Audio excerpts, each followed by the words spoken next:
Hello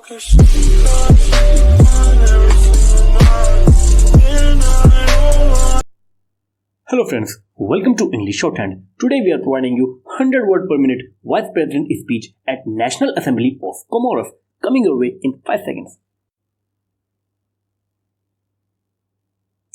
To start, I am deeply honored to address this august House as the first Indian Vice President to have this rare privilege. You have not only honored me but also honored the world's largest democracy. My visit to Comoros is truly historic since it is first ever bilateral visit by an Indian Vice President to your great country. I bring to my brothers and sisters of Comoros the good wishes of the Parliament of India as well as of the people of India. I would like to thank HE President Azali Osmani for the extraordinary warmth and hospitality extended to me personally and to my entire delegation. Dear sisters and brothers, our countries share a common ocean, a common struggle against colonialism, and a common endeavor to improve the quality of life of our peoples. The Indian Ocean has long been the center of maritime trade and commerce and exchange of ideas. Many great civilizations have flourished in the rim countries of this ocean. Many Indians since centuries have sailed to your perfumed islands in their dhows. Some of them decided to settle down in Comoros and today, even though small in number, form the bedrock of our cultural and trade ties. Our countries have successfully fought colonialism and achieved independence.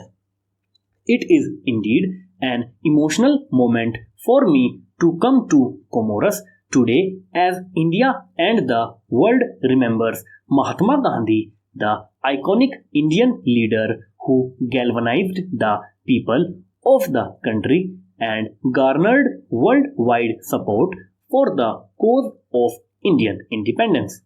Mahatma Gandhi, whose 150th birth anniversary is being celebrated across the globe this year, has left behind a lasting legacy of peace and non-violence for the entire humanity. He is also a bridge that connects our continents. It was Mahatma Gandhi who said on the eve of India's independence, India's freedom will remain incomplete so long as Africa remains in bondage. Sisters and brothers, in many ways, our own struggle against colonialism helped in reinforcing our shared principles and values and helped to redefine our existence as free nations. For example, our principled stand against apartheid in South Africa came out of our quest for equality, dignity, and justice for all people, particularly in the African continent. While India's independence paved the way for the independence of a large number of African countries even before we became a free nation, India has always been a strong and vocal votary of Afro-Asian solidarity. It is this solidarity and our joint search for a voice in the post-colonial world which brought the leaders of India and Africa together. When the United Nations met in 1945 to draw up its charter, Mahatma Gandhi spoke of the terrible deceptions and fraud of war and added that there could be no peace for the world without universal freedom and equality of colored races. The relationship between India and Africa has been growing stronger with each passing year. It is therefore not a mere coincidence that our President, Prime Minister, and myself have visited 32 African countries in the last 5.5 years. My government has made a conscious effort to reach out to our African sisters and brothers, reinforcing a long standing and broad based support which we have always enjoyed in Africa.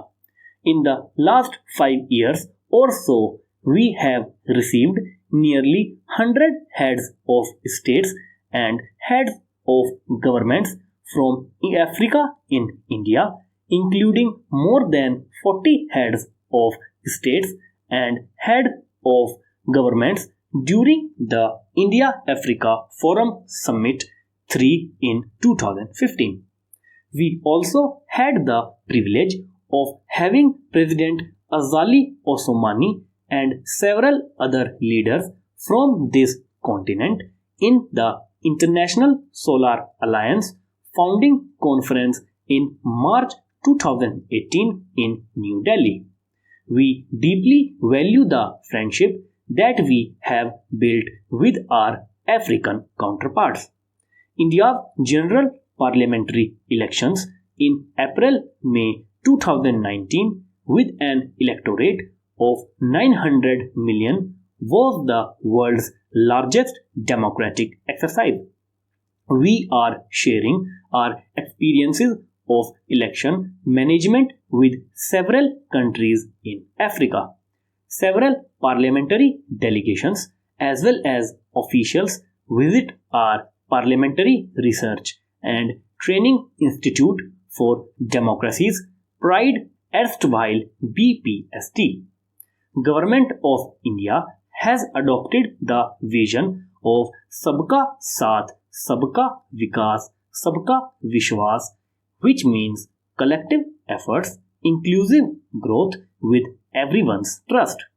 On this basis, we are moving forward to build a strong, prosperous, and inclusive India. This overarching framework is not just limited to our domestic agenda but purposefully guides our external engagement as well.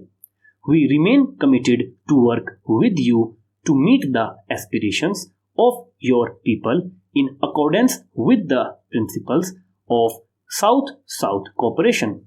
We are honored that we have been able to share our expertise and resources in whatever manner possible to support food, energy, and health security in Comoros. Our partnership under the International Solar Alliance can help us light thousands of homes in sustainable manner and provide access to energy to people in the remotest corner. Our countries have a large youth population. If we can train them, skill them, and gainfully employ them, we can reap huge demographic dividend. Following the success of our Pan-African e-network initiative, we now look forward to the implementation of the e-Vidya Bharati and e-Arogya Bharati. Under it, we are offering free tele-education to 15,000 students and free telemedicine courses to 1,000 doctors and paramedics in various African countries. India is happy to share its digital revolution with Africa to enhance the well-being of its people and in particular empower its youth. Well guys, I hope the speech was clear and accurate. The link PDF of this speech is given in the description down below, and please do like and subscribe to our channel if you haven't already. Till then, goodbye. Peace.